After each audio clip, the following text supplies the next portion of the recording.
হঠাৎ করে যে ফাংশনের মধ্যে জুবিন গার্গ আয়া এন্ট্রি মারবো আমরা কেউ কল্পনা করতেও পারি নাই। হ্যালো গাইস, সবাই কেমন আছেন? আশা করি সবাই ভালো আছেন। প্রত্যেক দিনের মতন রেডি হয়ে গেছে আমি কলেজে, আর আজকে অল্প বেশি ফট করে গেতেছি কারণ কলেজে আছে ফাংশন। তাই সকাল সকালে ঘুমাইতে ওটা কোনো কথা টটা নাই, সিধা পারাইছি কলেজ মেহি। আর গাইস, আমি কলেজে নতুন করে এডমিশন নিছি, মানে বিএ ফার্স্ট সেমে। আনুকো দোয়া আর আশীর্বাদে কোনো রকম টাইনে টুনে সেকেন্ড ইয়ারটা পাস করছি। পাস করে কোনো কথা নাই, ডাইরেক্ট বিয়েতে এডমিশন নিছি। আর গাইস, আঙ্গো কলেজটা হলো মানিকপুর আঞ্চলিক কলেজ।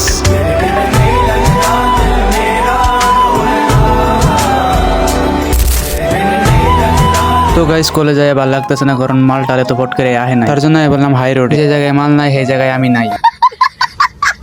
গাইস, এটা হচ্ছে নতুন করে বানানো গেট, আর ওই যে ওটা হচ্ছে মেন গেট, মানিকপুর আঞ্চলিক কলেজের মেন গেট ওটা। তারপরে গাইস লাহে হেঁটে গেতেছি দোকানে, কারণ গাইস বাড়ি থেকে তো সকালে আসি, ভাত টাট খাওয়ার কোনো টাইম পাই নাই। গাইস 1 মিনিট দিয়ে আমার ভিডিও নিয়ে কয়জন মিলে দেখতেছেন? একজনই দেখতেছেন, দেখুন একজনই দেখুন। তারপরে গাইস পেট টাট পূজা করে আবার গেতেছি কলেজ। তো গাইস কলেজ যাই হাতে দিয়ে এত সকালে আইসি, একটা মানুষও আহে না। যে জায়গায় মাল নাই সেই জায়গায় আমি নাই। আবার আই বললাম নাবিতার দোকানে ঠান্ডা ঠান্ডা এসে হাওয়া খাবার নিয়ে। তো গাইস ভিডিওটা ফুল দেখার জন্য দিলসে থ্যাঙ্কস। মেয়েদেরকে আই লাভ ইউ।